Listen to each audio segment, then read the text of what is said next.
घेऊन जाण्याकरता इन्स्ट्रुमेंट लागेल. This is metal mixing spatula, this is plastic mixing spatula. ठीक आहे. डेंटिस्ट्री मध्ये 9 प्रकारचे सिमेंट्स आहेत. 9 प्रकारचे सिमेंट्स आहेत. Zinc phosphate, zinc polycarboxylate, glass ionomer cement, modified glass ionomer cement, silver admix glass ionomer cement, असे 9 टाइप्स आहेत. त्याच्यातला फक्त एकच सिमेंट यूज होतो मेटल स्पॅच्युला सुपर. त्याचं नाव आहे झिंक फॉस्फेट सिमेंट. बाकी सर्व सिमेंट साठी प्लास्टिक मिक्सिंग स्पॅच्युला लागतो. का? समजा मी झिंक फॉस्फेट सिमेंट, त्याचा जो केमिकल असतो that is orthophosphoric acid. Orthophosphoric acid सोबत मी प्लास्टिकचा स्पॅच्युलानी मिक्स करायला गेलो तो या ऍसिड सोबत प्लास्टिकचा स्पॅच्युला विरघळून मिक्स होऊन जाईल. त्याची सिमेंटची प्रॉपर्टी इतकी चेंज होते. ठीक आहे. त्याच्यामुळे आपल्याला हे पण माहित राहिलं पाहिजे कोणत्या स्पॅच्युला सोबत कोणता सिमेंट्स यूज करायला पाहिजे. That is also whenever you are going for such training you should be able to understand metal spatula, plastic spatula, कारण याचा रोल काय आहे. ठीक आहे. त्यानंतर these are cement mixing spatula, त्याचा एक एंड असा दिसतो, दुसरा एंड असा दिसतो. ठीक आहे. This is a plastic spatula. This is cement carrier, carry करून घेऊन चालला म्हणून कॅरियर. तसंच चांदीला काय म्हणतात डेंटिस्ट्री मध्ये माहित आहे कोणाला? अमलगम. काय म्हणतात? बबलगम नाही, अमलगम. ठीक आहे. अमलगम म्हणजे त्याच्यामध्ये मर्क्युरी असते आणि सिल्वर अलॉय, कॉपर, टीन, झिंक हे मिक्स केलेले असतात. आपल्या इंडियामध्ये सिल्वर फिलिंगचं अवेअरनेस नाही आहे. बाकी पूर्ण कंट्रीज मध्ये सिल्वर फिलिंग बॅन्ड आहे. Why it is banned in other countries and why it is used easily in India? Silver filling एक वेळा कडक झालं तर फ्रॅक्चर होत नाही. पण सिल्वर तर खूप महाग आहे. सिल्वर महाग आहे, चांदी कशी स्वस्त जातात भरणारी? तर त्याच्यामध्ये काही बदमाश कंपनीने कॉपरचा रेशो वाढवला आणि सिल्वरचा रेशो केला कमी. आता कॉपर समजा जास्त रेशो मध्ये राहिला आणि तो मर्क्युरी सोबत मिक्स झालं तर तो गॅमा 2 फ्यूम्स बनवतात. लिहून ठेवा, गॅमा 2 फ्यूम्स. तोंडात चांदीची फिलिंग आहे हाय कॉपर अलॉय वाला आणि कोणतं इन्फेक्शन होणार? लंग्स. माहिती केव्हा पडेल पेशंटला? चांदी भरल्यानंतर 7-8 वर्षानंतर. आणि तेव्हा आपण चांदीच्या डॉक्टरकडे डेंटिस्टला ब्लेम करणार का? माहीतच नाही आपल्याला हे गॅमा 2 फ्यूम्स मुळे झालेलं आहे. आपण लंग स्पेशलिस्ट कडे जाऊ आणि 100 वेळा त्यांना म्हणू लंग इन्फेक्शन झालेलं आहे, काऊन झालं माहित नाही, आम्ही तर घरातच राहतो, हे नाही करत, जलमिकी करतो, हे करतो, दुनियाभरचं करतो, पण लंग्स मध्ये ते इन्फेक्शन झालं. काऊन झाला? Gamma 2 fumes. म्हणून बाहेर देशात सिल्वर फिलिंग इज बॅन्ड आणि इंडियामध्ये because it is a cost effective it is use. ठीक आहे. तर आपल्याला ठरवायचं आपल्या बॉडीमध्ये काय जाणार काय नाही, डॉक्टर नाही ठरवणार. समजलं सिमेंट कॅरियरचा यूज? तर सिमेंट कॅरी करण्याकरता 3 फिलिंग इंडियामध्ये यूज केल्या जातात. सिल्वर म्हणजे मेटल अलॉय, त्याच्यामध्ये सिल्वर आणि गोल्ड हे दोन्ही येतात. गोल्ड मध्ये there are 4 types, type 1, type 2, type 3, type 4. Type 1 gold alloy is for filling. Type 2 gold alloy is for just a scaffold, म्हणजे त्या गोल्डचा एक पातळ लेअर राहील आणि त्याच्यावरती सिरॅमिकचा कलर लेअर केलेला जाईल. ती कॅप कशी दिसेल? आतमधून गोल्ड रिफ्लेक्ट होत आहे तर तो दात आतमधून शाईन झाल्यासारखा दिसेल. गोल्ड मेलिएबल आणि डक्टाइल आहे.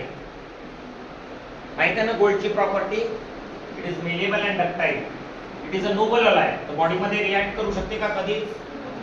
कुणाला ॲलर्जी असेल तर which is the safe alloy to use? Gold. What other than gold you can use? Platinum. Gold and platinum both are noble alloy. तर टाईप 3 आणि टाईप 4 मध्ये देयर इज अ 12% प्लॅटिनम आणि type 4 मध्ये 40% platinum. कोण लोक बनवतात हे cap? Only those people who are allergic. ज्यांची बायको किंवा नवरा मेटलॉजिस्ट आहे तोच म्हणतो की मेरे को प्योर गोल्ड का कैप चाहिए, non allergy. What other alternative we can do? Ceramic cap माहिती आहे सर्वांना? ऐकलंय का? दाटाच्या कलरची दिसणारी कॅप, कॉल्ड सिरॅमिक कॅप. त्याच्या आतमध्ये मेटल असतो. तो मेटल कोणता असतो? Chrome, cobalt, nickel. क्रोम कोबाल्टची एलर्जी राहू शकते. तर what you can do to reduce the cost? खालच्या गम्सच्या कॉन्टॅक्ट मध्ये जे क्रोम कोबाल्ट अलाय येत आहे त्याच्यावरती गोल्डचा कॉलर घेऊ. It will be non allergic आहे, कारण गम्सच्या कॉन्टॅक्ट मध्ये, बोनच्या कॉन्टॅक्ट मध्ये नो क्रोम कोबाल्ट अलाय. तर this is a alternative to the main cap. ठीक आहे. फिलिंग मध्ये आपण होतो, हे रेस्टोरेशन्स मध्ये येतात. Crowns comes in restoration. Restoration केव्हा देतो? जेव्हा दाताचा स्ट्रक्चर खूप सारा तुटून गेला, त्याच्यानंतर जेव्हा आपल्याला प्रोटेक्शन कॅप द्यायचं असते तेव्हा येते गोल्ड, क्रोम कोबाल्ट अलाय किंवा सिरॅमिक. याला सोडून can this alloy be use during CT scan? Yes. MRI करत असताना नाही. ज्यांना ऑलरेडी हार्टचा प्रॉब्लेम आहे किंवा ब्रेनचा प्रॉब्लेम आहे त्यांनी सिरॅमिक किंवा मेटल कॅप नाही लावायचे. त्यांच्यासाठी कोणते मटेरियल आहे? Non metallic alloy, zirconium. Write it down. Zirconium crowns, lithium disilicate crowns, aluminum oxide crowns. These are glasses, high quality glasses, which can be used as a alternative to main ceramic or metal crown. ठीक आहे. म्हणजे MRI ज्यांना वारंवार करावं लागतं त्यांनी हे 3 अलायचे caps बनवायला पाहिजे: ॲल्युमिनियम ऑक्साईड, लिथियम डायसिलिकेट आणि zirconium. Got it? Third filling material, एक मेटलचं सांगितलं, एक सिमेंट सांगितले. Third filling material is composite. हे आजकाल आपण म्हणतो ना इस्थेटिक, स्माइल, डिझायनिंग वगैरे वगैरे जे करतो आपण ते कॉम्पोजिट मटेरियल करतो. का? कारण इमॅक्स आणि झिर्कोनियम्स आर व्हेरी कॉस्टली. तर कॉम्पोजिट आर चिपर, पण कॉम्पोजिट मध्ये there are lot of types of composite. Microfilled, macrofilled, hybrid, nano composite, nano clusters असे खूप सारे आलेले आहेत. स्पेरिटॅक असे खूप सारे कॉम्पोजिट्स आलेले आहेत. जसं जीन्स पॅन्ट आपण घ्यायला गेलो फुटपाथवर 100 रुपयाची पण जीन्स पॅन्ट मिळते. शोरूम मध्ये घ्यायला गेलो तर 7-8 हजाराची पण मिळते. मोबाईल घ्यायला गेलो तर कॉल करायचा असेल तर तुम्हाला साधेवाले नोकियाचे आधीवाले मॉडेल पण अवेलेबल आहे. पण अँड्रॉइड घ्यायला गेलो तर अँड्रॉइड मध्ये आयफोन घ्यायला गेलो तर कॉस्टली आहे ना. तर प्रत्येक गोष्टीचे फीचर्स आहेत, त्या फीचरचे चार्जेस आहेत. तर दॅट्स वाय कॉम्पोजिट मध्ये पण खूप सारे मटेरियल्स आहेत, खूप सारे वाला आहे. And composite are the material which can't get dissolved in the mouth. Cements are the material which can get dissolved, but cement are adhesive. एक वेळा चिटकवलं तर चिटकून जाते. कॉम्पोजिट चिटकत नाही. कॉम्पोजिटला चिटकवावं लागते. तर त्या प्रोसेसला म्हणतात बॉन्डिंग. आपल्याला दाताला कॉम्पोजिटला बॉन्ड करावं लागतं. ठीक आहे. Why am all telling all this procedure to you? जेव्हा तुम्ही कोणत्या डेंटिस्टकडे जॉईन झाले ॲज अ स्टाफ नर्स म्हणून आणि तुम्हाला सिमेंट फिलिंग म्हटलं आणि तुम्ही बॉन्ड घेऊन आले सिमेंट फिलिंग करत असताना, प्रॉपर्टी है कुछ भी नहीं आता बनेल ना. Bonding procedure has to be used for composite. Silver फिलिंगला ॲडिझिव्ह नसतात. सिमेंटला सिल्वर फिलिंग किंवा गोल्ड फिलिंगला ट्रायंग्युलर कट घेऊन लॉक केल्या जातात.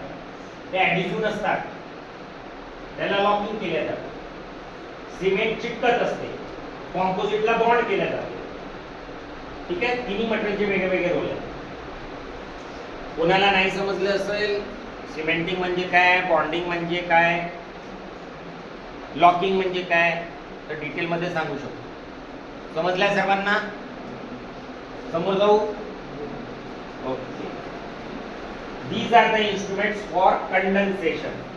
सिमेंट घेतला, चांदी घेतला, दातात भरलं, आता त्याला पॅक करायचं. त्याच्यात व्हाईट तयार होईल ना खाली, तुम्ही वरतून असं ठेवून दिलं तर त्याला पॅकिंग करायला लागेल, कंडेन्स करायला लागेल. त्याच्यासाठी एक कंडेन्सर्स आहे. Now apart from filling, patient माझ्याकडे आला. रूट कॅनॉल खूप मोठा सब्जेक्ट आहे, ज्याच्यामध्ये नर्व बंडल मध्ये बॅक्टेरिया चालला जाते, तर त्याच्यामध्ये रूट कॅनॉल करतो. Root canal is a huge topic आणि रूट कॅनॉल मध्ये खूप सारे कंपनीचे खूप सारे इन्स्ट्रुमेंट्स आहेत. तर त्याच्यामुळे रूट कॅनॉलचा सप्लाय इझी नाही आहे डॉक्टरला. पण मी तुम्हाला रूट कॅनॉल वाला टॉपिक इथे स्किप केलेला आहे, कारण त्यासाठी स्पेशल ट्रेनिंग आहे. ठीक आहे. Now we come to the direct replacement of the. मी रूट कॅनॉल नाही केला, तर रूट कॅनॉलला गेला, पेन किलर खात गेलो, 4 दिवसात आराम पडते. पुन्हा 3 महिन्यानंतर उचलला, पुन्हा पेन किलर खाल्ले, होणार काय? आतमधलं इन्फेक्शन सबसाइड होणार आहे का? एक नाली घाण भरलेली आहे, त्याच्यावर मी किती फिनाईल डबकी मारत गेलो, नाली स्वच्छ होणार आहे का?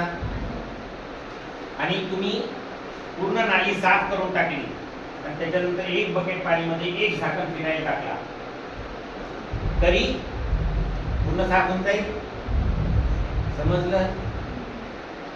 हे चूक 90% लोक करतात. दाताच्या डॉक्टरकडे जात नाही इनिशियल स्टेजमध्ये, त्यामुळे त्यांचा दात गेला. दात गेला ते काय करतात, आजूबाजूच्या दाताला कापून छोटं करतात आणि ब्रिज बनवतात. देवाने दिलेला इनॅमल तुम्ही लाखो रुपये देऊन वापस आणू शकता का? तर why we should cut it.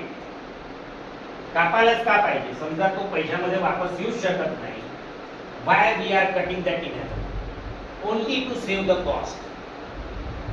आणि whether it is a worthful of saving the cost, कारण तुम्ही त्या दोन्ही चांगल्या दातांना कापून जेव्हा ब्रिज बनवता तर you make with the cheaper material, कारण आपल्याला स्वस्त ट्रीटमेंट करायची आहे.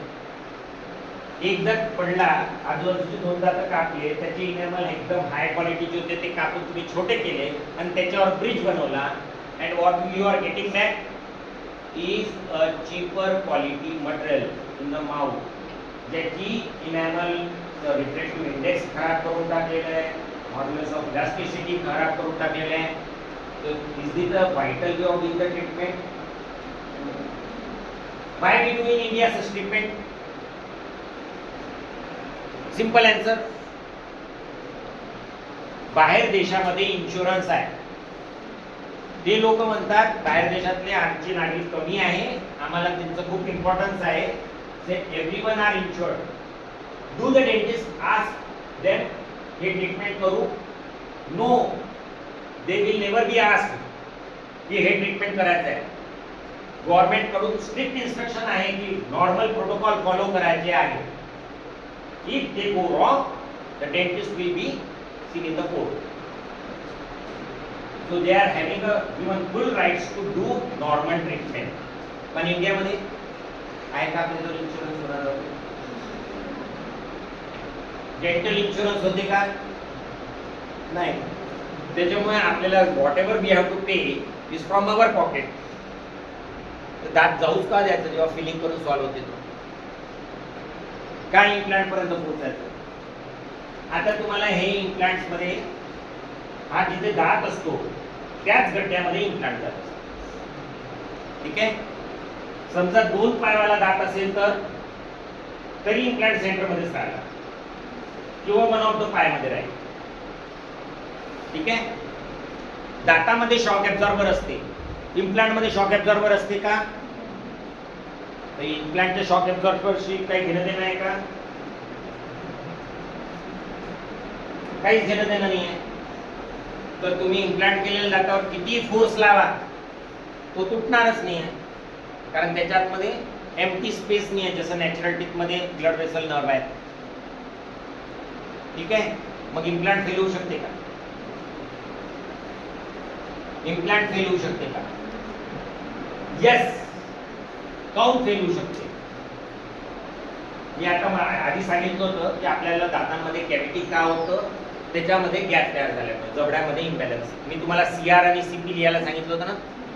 आता सीआर आणि सीपी म्हणजे काय हे समजून घ्या. एक मी घर बनवत आहे, त्याला 4 पिलर आहे. ठीक आहे. या 4 पिलरला इकडे 7 पिलर सपोर्टिंग आहे, इकडे 7 आहे, इकडे 7 आहे, इकडे 7 आहे. एका पिलरची हाईट कमी आहे. घर कोणत्या साईडला वाकेल? त्या साईडचे सर्व पिलर काय होणार? एक तर तुटायला पाहिजे किंवा बेंड व्हायला पाहिजे. बेंड झाले तर पिलर्स मध्ये गॅप तयार होतील का? गॅप तयार होतील. बेंड झाले तर वाकडे वाकडे होतील, सर्व मधात गॅप्स तयार होतील, ट्रायंग्युलर गॅप. त्याच्यामध्ये समजा त्या दातांमध्ये अन्न फसलं तर काय होणार? कीड लागेल. पण सर ते बॅलन्सिंग टूथ कोणता ते आम्हाला माहीतच नाही. Corner teeth of the mouth, canines are called the balancing tooth of the mouth. आणि what type of occlusion is considered normal is the canine guided occlusion. सुळा दात जबड्याला गाईड करेल, कसं उघडणार कसं बंद होणार, आयडियल साईडला. का? कारण हा जॉ मी असाही करू शकतो, असाही करू शकतो, असाही करू शकतो, विच इज नॉर्मल. काही उत्तर आहे? नॉर्मल काय? माझ्या लहानपणापासून हा दात इथेच बंद होतो, मला माहिती आहे हाच नॉर्मल आहे माझा. But that is abnormal. लहान बाळ जो जन्माला आला त्याला एक हात नाही आहे, do we consider it normal? नाही. मग दाताची पोझिशन रॉंग आहे, do we consider it normal? नाही. पण हा सुळा दात आहे ना सर, हसलं तर खूप सुंदर दिसतो, बाहेर आहे ना, मला त्याची ट्रीटमेंट नाही करायची. काय होणार आहे? तो घर इम्बॅलन्स मध्ये आहे, तिथे गॅप्स तयार होतील, तिथे 2 दातांच्या मध्ये फट तयार होईल, तिथे कॅव्हिटी होईल, फ्युचर मध्ये सर्व दात जातील. आणि आपण त्याला नाव काय देतो? एजिंग. वय झालं म्हणून दात गेले. दाताला वय असतात का? दाताला वय असतं तर डायनासॉरचे दात सापडले नसतात. ठीक आहे. आणि त्याच्यावरून डायनासॉर माहीत पडलं नसतं की डायनासॉर असा दिसत होता.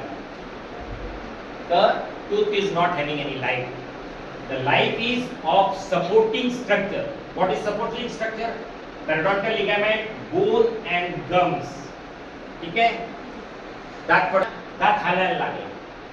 मी कितीतरी असे लोक दाखवतो त्यांचं वय 96 क्रॉस झालेलं आहे, कोणता सर्व दाखवतो, आणि ते लोक जीवनात एकाही डॉक्टरकडे गेलेले नाही. हार्ट प्रॉब्लेम साठी, लंग्स प्रॉब्लेम साठी, तर कोणत्याच प्रॉब्लेम साठी. व्हाय? याचं उत्तर माहित आहे? हार्ट अटॅक आला तर गोळी कुठे ठेवतात? का? हार्ट मध्ये सरळ इंजेक्शन मारायला पाहिजे ना. हार्ट अटॅक आला तर सेकंदात थांबायला पाहिजे ना. हार्ट अटॅक थांबतो का? किती वेळ लागते इफेक्ट यायला? हार्ट मध्ये इंजेक्शन लावल्यावर माहिती आहे काही? 30 to 40 मिनिट्स लागतात इफेक्ट यायला. आणि जिभेच्या खाली गोळी ठेवली तर किती वेळात इफेक्ट येते माहिती आहे? Within seconds heart attack stop. तर ते मेडिसिन जाऊ शकते हार्ट मध्ये, दाताच्या भोवती बॅक्टेरिया आहे ते नाही जाणार, जाईल ना. What we do? माझा कॉर्नर एकदम सुंदर दिसतो sir, but it is in wrong position. So you have to correct your occlusion. त्याला म्हणतात ऑक्लुजन. आता ऑक्लुजन म्हणजे काय? हे जे मी सांगितलं, रिलॅक्स पोझिशन म्हणजे जॉ त्याच्यानंतरचं असेल तर एनाटॉमी पाहतो मी. हे इम्प्लांट समजलं ना तुम्हाला? हे इम्प्लांट वरती मुंडकी असते, त्याच्यावर कॅप लागत असते. ठीक आहे, याला इम्प्लांट म्हणतात, याला अबॅटमेंट म्हणतात, याला क्राउन म्हणतात. कुणाला लिहायचं असेल तर लिहू शकतो. ठीक आहे, तसंच समजा 16 दात पडले असेल तर 4 इम्प्लांट टाकून सुद्धा 16 दात लावता येते. That is called all on 4 technique. 4 pillar वरती घर तयार करणे. एक पिलर जर गेला तर घर पडलं. तर 4 पिलर वरती घर तयार केलं तर एक पिलर सुद्धा पडला नाही पाहिजे. म्हणजे त्याच्यासाठी बोन आर्किटेक्चर नॉर्मल पाहिजे. व्हॉट इज दिस? हे समोरचे 4 नोजच्या नोजचा होल आहे आणि हे 4 इम्प्लांट आणि जे टाकलेले आहे हे मेलार प्रॉमिनन्स, याला झायगोमा बोन म्हणतात. झायगोमा मध्ये गेलेले implant, that is zygoma implant. Why am telling all this thing to you? You are nurses. Zygoma implants can be operated chair side. It has to be operated in the OT. ठीक आहे, फक्त skilful डॉक्टरच chair side operate करू शकतो झायगोमा implant. ठीक आहे, ओटी मध्ये आता तुम्हाला तुमची ड्युटी लावून दिली. Now dentist has come for the zygoma implant. Endoscopy केली आहे, सर्व गॉस्पिस टाकलेले आहे. आम्ही विदाउट पाणी काम करू शकतो का सांगा? ड्रिलिंग करत आहे, बोन हिटिंग होत आहे, you have to use the water, saline, everything. ठीक आहे, तोंडाच्या मध्ये यूज करत आहे. पेशंट जेवलेला आहे, can you tell the patient काका तोंड उघडं ठेवा. इज इन जीए, तोंड उघडं राहू शकत नाही. So you have to continuously pull the jaw upper and lower, which is so difficult to operate in OT. So what you have to go for? Mouth probe. Mouth probe ni होणार का? होणार का?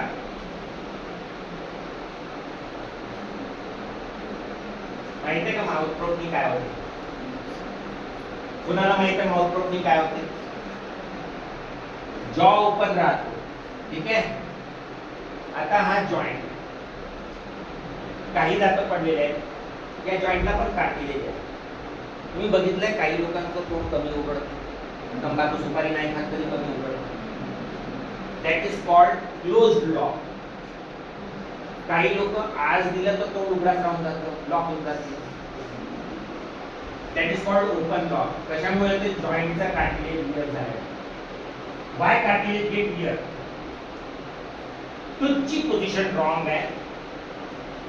Tooth म्हणते मी पाहिल्या नाही करणार, नाही हालत, एक बी दात.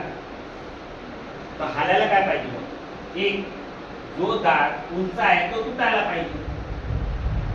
समजा तो म्हणते मी नाही तुटत, तर हा जबड्याचा पूर्ण लोड कशावर जाणार आहे? दरवाजाच्या जॉइंट वर. जॉइंट वर गेलं तर जॉइंट खराब होईल. आता पेशंट आलेला इम्प्लांट टाकायला म्हणजे त्याच्या सर्व दातांची बँड वाजलेली, त्याची जॉइंटची पण band वाजलेली. When you use the mouth probe, after treatment, your condyle got dislocated. तुम्ही उघडला जबरदस्ती, तो कॉन्डाईल सॉकेट म्हणतात, मॅक्सिला मध्ये असतो आणि हा जॉ मुवमेंट असा असतो.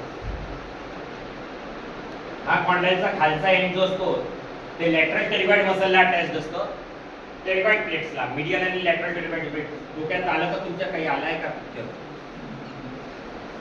इमॅजिन होत आहे? फर्स्ट इयर सेकंड इयरला असेल ना तुम्हाला एनाटॉमी, त्याच्यात हे वाचलं असेल ना, टेरिगॉइड प्लेट्स. टेम्पोरॅलिस मसल माहित आहे? या जॉइंट पासून एक मसल निघते आणि या फॅन शेप इथे अटॅच्ड होते, त्याला म्हणतात टेम्पोरॅलिस मसल. तर जॉइंटचे दोन मसल असतात, लॅटरल टेरिगॉइड आणि टेम्पोरॅलिस. टेम्पोरॅलिस इज द सपोर्टिंग मसल. समजा तुम्ही इथून प्रॉपरली उघडला जबरदस्ती जॉ, तो कॉन्डाईल कार्टिलेजच्या वरतून जंप करून बाहेर आला आणि टेम्पोरॅलिसच्या पुलमुळे काय झालं? लॉक झालं. सर्जन ऑपरेट करून निघून गेला. तुम्ही माउथ प्रोब नंतर काढलं, आता जबडा लॉक आहे, तुम्ही बंद नाही होत. Now what to do? तुम्ही माउथ प्रोब तोंडातच राहू द्या. लोअर जॉला आधी प्रेशरनी असं दाबून आतमध्ये ढकला. ठीक आहे, त्यानंतर स्लोली माउथ प्रोब रिलीज करत जा. जॉ मागे जाईल, कॉन्डाईल आपल्या मागच्या जागेवर जाईल.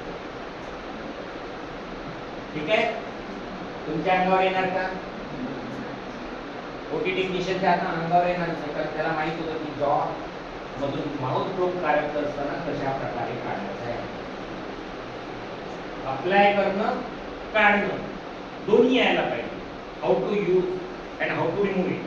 ठीक आहे, हे मोस्टली झॅगमा इम्प्लांटच्या वेळेस होतात, कारण माउथ ओपनिंग खूप हेवी लागतं त्यावेळेस. This is what is this? This is called scanning.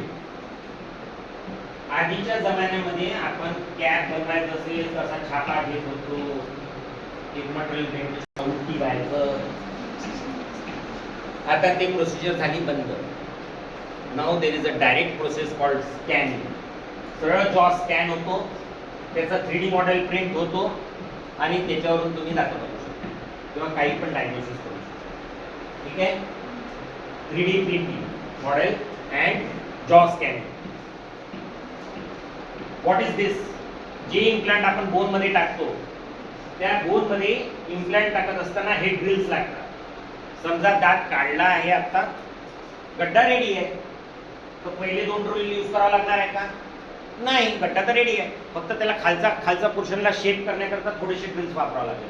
And you can directly put the implant. Implant टाकत असताना हे ड्रायव्हर असतो, ज्या ड्रायव्हरनी इम्प्लांटला टाईट केलं जातं. याला म्हणतात torque driver. Torque driver. Y? Torque करतो ना आपण इम्प्लांटला बोनांच्या आतमध्ये, that is a torquing process. ठीक आहे, म्हणून त्याला म्हणतात टॉर्क ड्रायव्हर. हे कोणतं आहे? त्या इम्प्लांटच्या वरती जे काही नटावटा लावतो त्याच्यासाठी यूज करणारा टॉर्क ब्रेंच आहे. काय? Torque bench. ठीक आहे, आणि हे काय?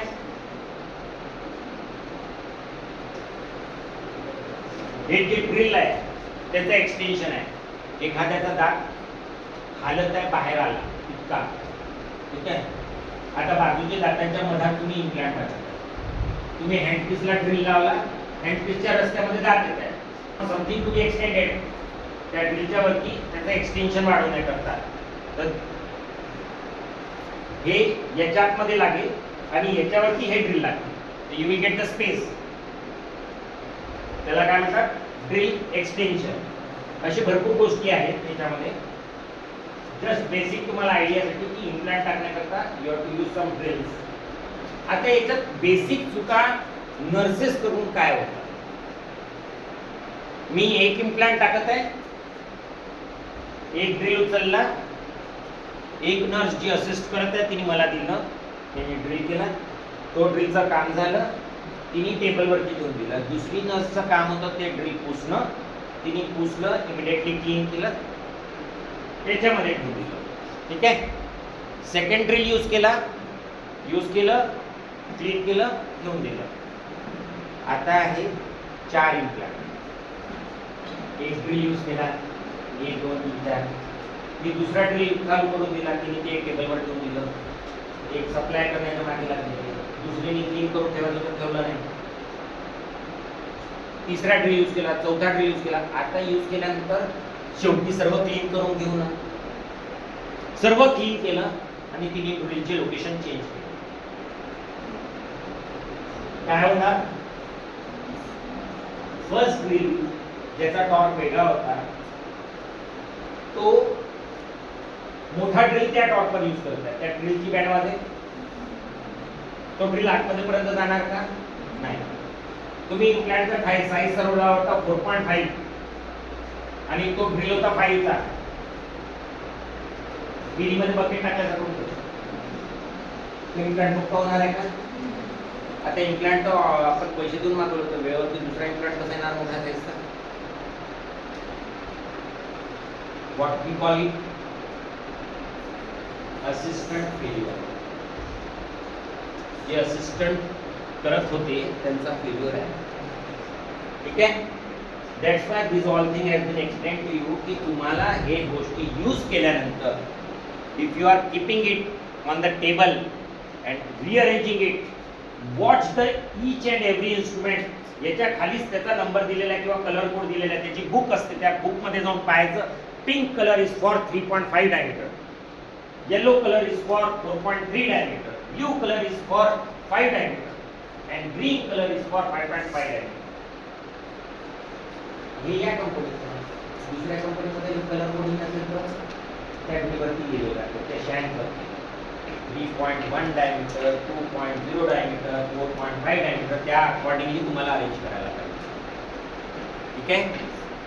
पर्टिक्युलरली जेव्हा आपण खूप मोठा केस ऑपरेट करतो ओटीमध्ये, त्यावेळेस समजा बाहेरून कोणी डॉक्टर आला असेल आणि तो ऑपरेट करून जात असेल तर हे कॉमन मिस्टेक्स केल्या जातात, रिअरेंजिंग द किट. त्याच्यामुळे हे किटचे फोटो टाकलाय मी की तुम्हाला कळायला पाहिजे की किट रिअरेंजमेंट कसं किती इम्पॉर्टंट असतं. Now come to the main topic of today, that is sinus. Sinus किती प्रकारचे असतात सांगा? किती प्रकारचे सायनस आहे फेस मध्ये? कुणाला माहित आहे? फ्रंटल सायनस, फ्रंटल बोन मध्ये.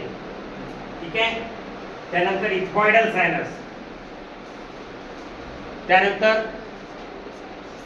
मॅक्सिलरी सायनस आणि तिसरा सॅक्रल. ठीक आहे. 4 प्रकारचे सायनसेस असतात, फ्रंटल, इथमॉइडल, सॅक्रल आणि मॅक्सिलरी. आपण कुठे काम करतो? मॅक्सिला. माझं तू तिथे आहे तर मी कुठे काम करणार? मॅक्सिलरी सायनस मध्ये. पुष्कळदा मॅक्सिलरी सायनस हा सुरुवात तिथे त्याच्या इथूनच सुरू जातो. आणि सायनसेसचे 4 वॉल असतात. किती?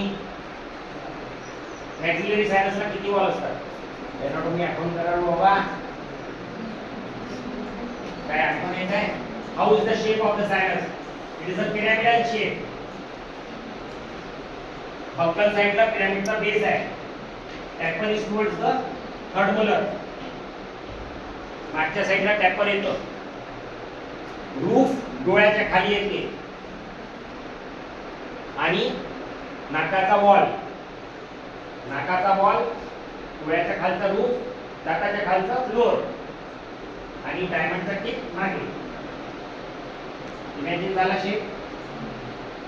डोळ्याचा बेस, नाकाचा साइड, फ्लोर आणि हे तिन्ही जाऊन इकडे होत आहे वाला टिप पिरामिडचा. म्हणजे it will be like this. एक वॉल, हा वॉल, डोळ्याच्या खालचा वॉल, बेस ऑफ द फ्लोअरचा वॉल आणि टिप. समजलं?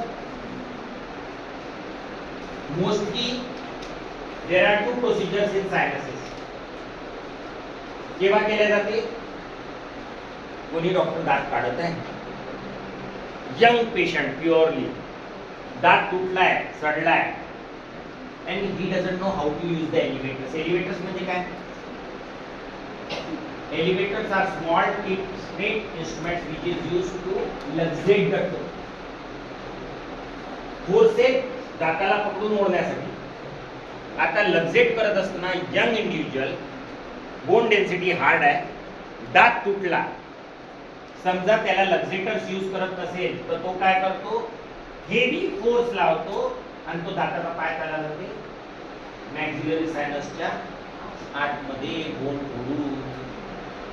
आता सायनसच्या आतमध्ये गेलं तर काय होईल? पुढे जाऊन सायनोसायटिस, लायनिंगची सूज, पॉलिप, डेंटिस्टने ठरवलं काय होतं काय. त्यांनी दुसऱ्या डॉक्टरला बोलवलं, ओरल सर्जन. त्यांनी म्हटलं की आपण मॅक्सिलरी सायनसमध्ये गेलेला दाताचा तुकडा किंवा इम्प्लांट स्लिप झालेला बाहेर काढायचा. So you have to open the sinus from here. त्याची इन्सिजन देतात, त्याला माहिती आहे का सायनस ओपनिंग इन्सिजनला काय म्हणतात? कॅडबल लक इन्सिजन. घेऊन टाका कॅडबल लक इन्सिजन.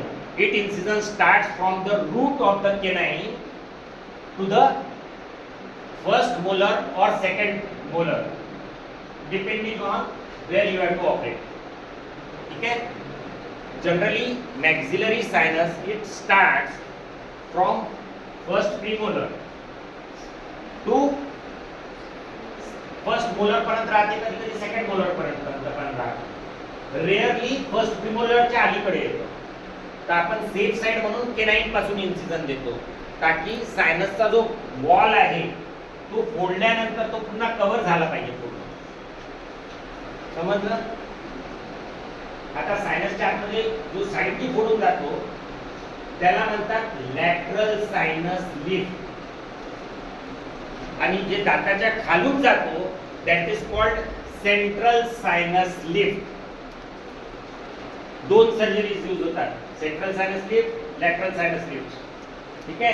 काय करतो आपण याच्यामध्ये, सायनसच्या आतमध्ये जेव्हा दात चालला जातो तर फुटलेलाच असतो सायनस, तर सरळ दात काढून घ्या. and you have intentionally created the hole in the bone to remove the tooth. Boss pieces आपल्याकडे टाकतो आपण, आपल्याला पूर्ण मॅक्सिलरी सायनस मध्ये भरतो and these fully very speedily जे काही आपल्याला फसलेले आहेत पूर्ण त्या बॉस पीस मध्ये लटकून बाहेर येतात. Very simple process to remove the foreign material from the maxillary sinus. ठीक आहे. कळलं का? Now what we do in sinus, dentist लोक काय करतात, सायनस लिफ्ट प्रोसिजर करतात. फॉर कशासाठी, इम्प्लांट प्लेसमेंटसाठी. ठीक आहे. सायनस लिफ्ट मध्ये आपण समजा इथे सायनस आहे तर याला या मेम्ब्रेनला आपण लिफ्ट करतो. सायनस मेम्ब्रेनचं नाव काय माहित आहे, निस्टॅटिन मेम्ब्रेन. कोणता मेम्ब्रेन? निस्टॅटिन. त्याचं दुसरं नाव काय निस्टॅटिन मेम्ब्रेनचं? कोणाला माहित आहे मेम्ब्रेनचं दुसरं नाव? माहित आहे? सिलियरी मेम्ब्रेन म्हणतात. माहिती आहे? सिलियरी मेम्ब्रेन म्हणतात. ते सिलिया जे असतात असे, ते नाकाच्या आतमधलं घाण, म्युकस ते बाहेर काढते ऑस्टियम मधून. ठीक आहे. नाउ हे सायनस मेम्ब्रेन एलिव्हेट करतो, कारण इथे बोनची हाईट नसल्यामुळे दात इथे इम्प्लांट टाकण्याकरता हे मेम्ब्रेन एलिव्हेट करून इथे बोन भरतो आपण. या प्रोसिजरला सायनस लिफ्ट प्रोसिजर म्हणतात. ठीक आहे. हा सेंट्रल सायनस लिफ्ट आहे, कारण इथून साइडनी खालूनच गेलो आपण जिथून दाताचा गड्डा होता. लॅटरल सायनस लिफ्ट मध्ये आपण साइडनी ओपन करतो, तिथून ओपन करतो पूर्ण फ्लॅप, मोठा एरिया ओपन करतो आणि त्याच्यानंतर त्याला लिफ्ट करतो. That is called lateral sinus lift. ठीक आहे. याच्यासाठी काय काय लागतं? सर्वात इम्पॉर्टंट प्रोसेस आहे माहिती आहे. समजा असिस्टंट डॉक्टरनी बरोबर सप्लाय केलं नाही किंवा असिस्टंटनी बरोबर असिस्ट केलं नाही, मेम्ब्रेन फाटून जाईल. कारण हा मेम्ब्रेन म्हणजे एक मी तुला कच्चा अंडा दिला आणि त्याच्यावरती म्हटलं की वरती जो पपोत्रा आहे तो फुटला नाही पाहिजे, तर त्याच्यात आतमध्ये आपल्याला ड्रिलिंग करून त्या मेम्ब्रेन पर्यंत पोहोचायचं आहे आणि त्या मेम्ब्रेनला दूर करायचं आहे आणि त्याच्यात बोन भरायचं आणि त्याच्यानंतर त्याच्यात रॉड टाकायचं. How difficult and delicate is the procedure. Without skill you can't do the proper assist to the doctor. आणि एक पेशंट फेल झाला, you will end up with lot of complications. आणि त्याच्यानंतर re-enter, when we can do the re-enter into the sinus, कोणाला माहित आहे? Sinus membrane फाटली, re-enter केव्हा करू शकतो माहित आहे? माहित आहे की नाही? सर्वात फास्ट रिपेअर होणारी membrane is the sinus membrane. 24 तासामध्ये ती जुळून जाते पुन्हा. So we can reenter after 3 days. ठीक आहे. घाबरण्याची गरज आहे का? नाही. मग पेशंटला काय सांगायचं? मेम्ब्रेन फाटली मग सांगायचं काय सांगायचं? Because of our small mistakes, if we do blunders, patient has to again take the anesthesia, do the full preparation, and all that, it becomes very difficult to explain the patient if we are doing re-entry. So what we do? Sinus repair at the time of surgery only.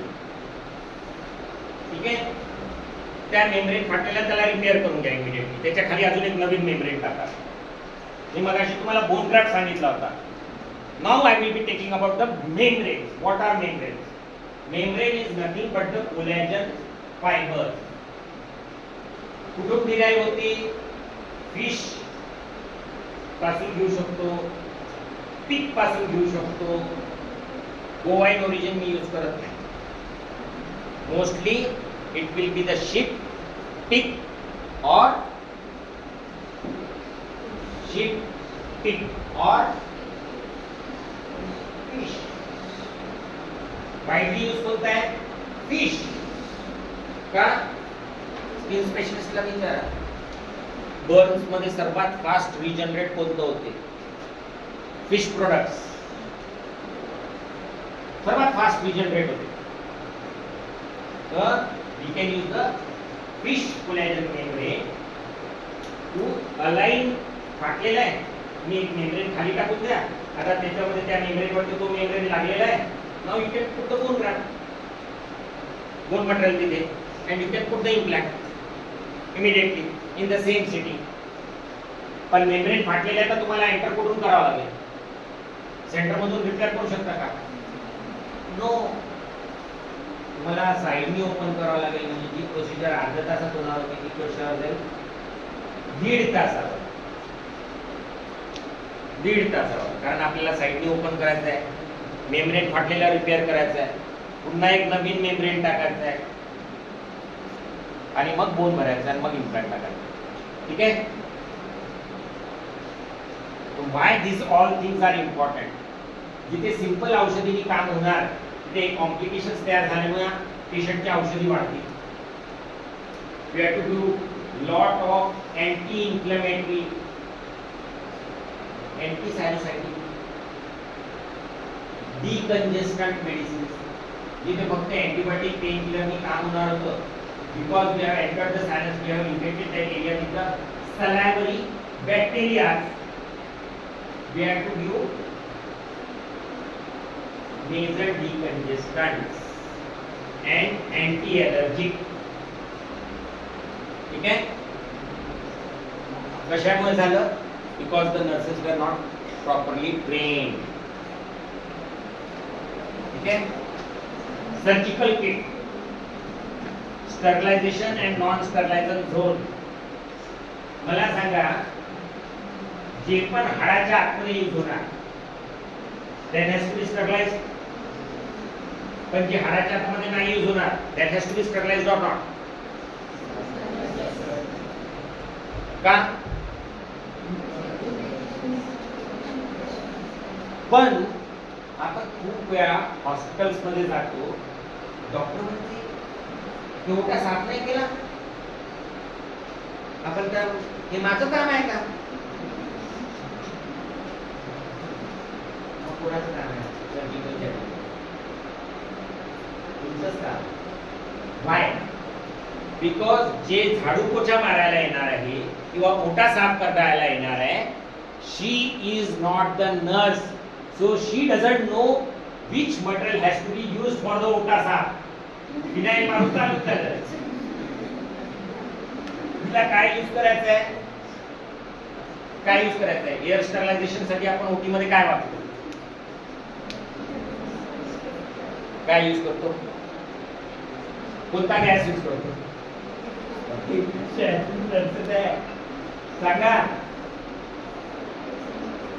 ओटी sterilisation साठी काय use करतो? हे ठेवा, अजून एक session ठेवा लागते, त्याच्यामध्ये क्वेश्चन आन्सरच ठेवा लागेल मला असं वाटतं.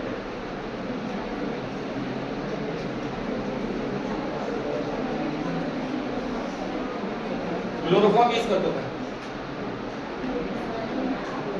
क्लोरोफॉर्म यूज करतो? क्लोरोफॉर्म कशासाठी यूज होते?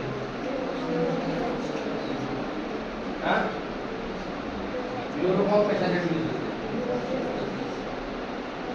तुम्हाला डोस करण्याकरता यूज होते. डोक्यूमध्ये यूज होणार आहे का क्लोरोफॉर्म? मग कोणता गॅस यूज होतो? Ethylene oxide gas can also be use for open air, म्हणजे ओटी नाही आहे आणि तुम्ही ओटी सोडून कोणत्याही एरियावरती काम करत आहे तर you can use ethylene oxide gas. ठीक आहे, फ्युमिगेशन करू शकतो आपण प्रिपरेशनच्या आधी. समजा तुम्ही म्हटलं की माझी ड्युटी नाही आहे तर patient will end up with lot of infection and we have to do lot of medicines, antibiotics, very high antibiotics, आणि patient will end up with the diarrhoea for 15 days only because of us, की आपण म्हटलं ही माझी duty नाही आहे. त्याच्यामुळे what ever भोगावं लागत आहे ते पेशंटला भोगावं लागतं. ठीक आहे, so sterilisation protocols are must and we should not depend on any other agency to enter into the surgical cabin for the sterilization, because we will be the only responsible person for all these infections. ठीक आहे, त्यानंतर surgical instruments use झाल्यानंतर तुम्हाला काही enzymes use करावे लागते, कारण you have use the blood area to denature on to the instrument. एक एन्झायमॅटिक लिक्विड येते, त्या एन्झाइम्स मध्ये ते लिक्विड, ते इन्स्ट्रुमेंट, आणि after wash you have to dip it into that enzymatic liquid. After dipping it for 20 minutes, then you can remove it, clean it again, pouch into the pouches, and then seal it, and then you can go for the sterilization in autoclave. Autoclave कोणाला माहित आहे? सर्वांना माहित आहे? कोणकोणते autoclave माहित आहे?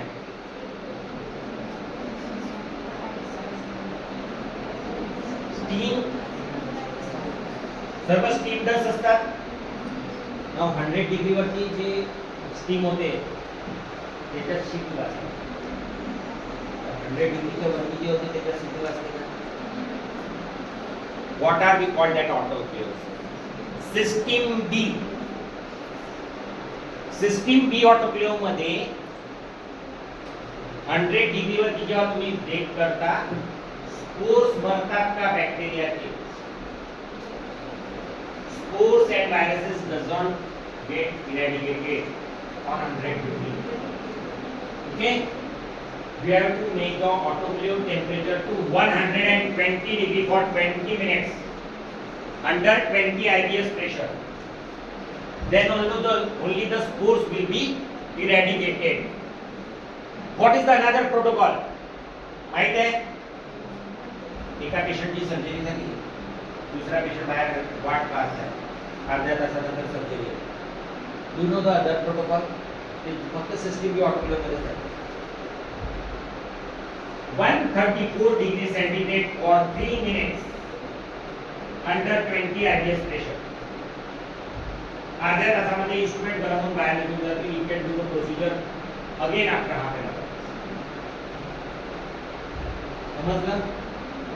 एका पेशंटला एक स्टाफ सर्जरी झाल्यानंतर एक जण क्लीन करत आहे, एक जण पेशंटला एक्सप्लेन करत आहे मेडिसिन, एक जण ऑटोक्लेव लावत आहे, प्री प्रिपरेशन करत आहे. 15 to 20 minutes तुम्हाला लागेल प्री प्रिपरेशन साठी, पूर्ण डिसइन्फेक्शन करण्याकरता. डिसइन्फेक्शन झाल्याबरोबर तुम्ही लोकल एनेस्थेशिया लावून द्या पेशंटला. In 10 minutes the instrument is going to come out. You can start with the instrument. Okay? जो स्टाफ अशा प्रकारे काम करतो त्या स्टाफला कॉल हॉस्पिटलमध्ये जाऊ देणार आहे का कोणी? त्याची व्हॅल्यू किती राहणार आहे त्या स्टाफची? चांगली राहील. तर तुम्ही you will be the reputed nurses for that hospitals or organizations. ठीक आहे? थकले? 5 मिनिटात संपत आहे. ठीक आहे, सान्या स्लिप सांगितलं. हे बोन विड्थ कमी आहे, हे कंटूरिंग ग्राफ्टिंग करतात. याच्यामध्ये मेम्ब्रेन यूज करतात, ग्राफ्ट यूज करतात. This is called bone grafting, contour grafting procedure. हे ग्राफ्ट कॅरियर्स आहेत, बोन ग्राफ्टला कॅरी करून घेऊन जाणारे इन्स्ट्रुमेंट. ठीक आहे, बोन रॉन्जर्स, तुमच्या जॉ मधून दुसऱ्या पार्ट मधून बोन कट करायचा आहे. these are the bone rongers that are used. wrist split osteotomy, समजा बोनची विड्थ कमी आहे, you can split the ridge, open it up, लिफाफ्यासारखं उघडून टाका, त्याच्यामध्ये इम्प्लांट्स टाका, त्याच्यात बोन भरा, मेम्ब्रेन लावा, काढून द्या. this is called wrist split osteotomy.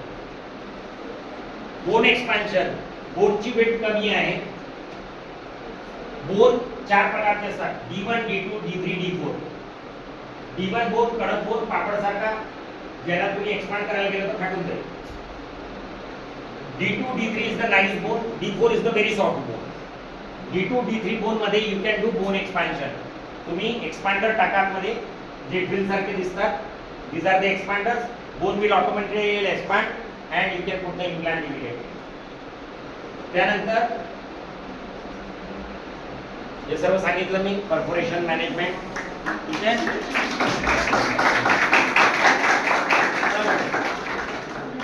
याच्या पुढे कधीही तुम्हाला शिकायचं असेल, you can always contact me through your principal man. की तुम्हाला काही पण असे प्रोसिजर्स जे डेंटल मध्ये यूज होतात आणि ते तुम्हाला शिकायचं असेल, I will always be helpful to you. माझी इतके सारे इंटरनॅशनल कोर्सेस झालेले आहेत. प्रत्येक वर्षी मी 2 कंट्रीज मध्ये जे आपल्या इंडियामध्ये अवेलेबल नाही आहेत ते सर्व गोष्टी घेऊन येतो. ठीक आहे. लास्ट सांगतो, कोविड मध्ये काय वाढलं, काय टेस्ट करत होतो आपण, सर्वात पहिला टेस्ट कोणता होता? More significant test, C reactive protein. ठीक आहे. सी रिएक्टिव प्रोटीन काय करते? जो ब्लड थिन असतो त्याला थिक करतो. म्हणून सर्वांना हिपॅरिनचे इंजेक्शन ठोकले होते कोविड मध्ये. वाय? कारण जे आपण अँटीबायोटिक घेतले होते त्याच्याने सी रिएक्टिव प्रोटीन वाढलं, आणि जे बॅक्टेरिया होते त्याच्याने पण सी रिएक्टिव प्रोटीन वाढलं. सर्व डेंटल इन्फेक्शन्स मुळे सी रिएक्टिव प्रोटीन वाढते आणि ब्लड थिकनिंग होते. त्या ब्लड थिकनिंगनी एथेरोस्क्लेरोटिक क्लॉट तयार होतो. तो क्लॉट हार्ट मध्ये गेला तो काय होणार? एथेरोस्क्लेरोसिस, म्हणजे हार्ट अटॅकचा चान्सेस, हार्टला ब्लॉकेज. ब्रेन मध्ये गेला तर स्ट्रोक, किडनी मध्ये गेला तर किडनी स्टोन, लिव्हर मध्ये गेला तर cirrhosis of liver, gall bladder मध्ये गेला तर ब्लड वेसल मध्ये लॉक झाला तर नेक्रोसिस ऑफ दॅट एरिया. एकच clot can do blunders in our life. आणि तो क्लॉट काऊन तयार होतो? Because of poor oral hygiene and tooth loss. C reactive protein वाढते. जे डेंटिस्ट्री किती इम्पॉर्टंट आहे ते पाहू. Streptococcus viridans is the bacteria responsible for rheumatic heart disease. आणि rheumatic heart disease आणि rheumatoid arthritis जे Streptococcus viridans बॅक्टेरियामुळे होते ते पायरियामुळे होतात. We are taking here and here, but we are not taking here. So you will be always the patient for life. कारण हे तुम्ही ट्रीटच नाही. ठीक आहे. This is all about dentistry. ठीक आहे.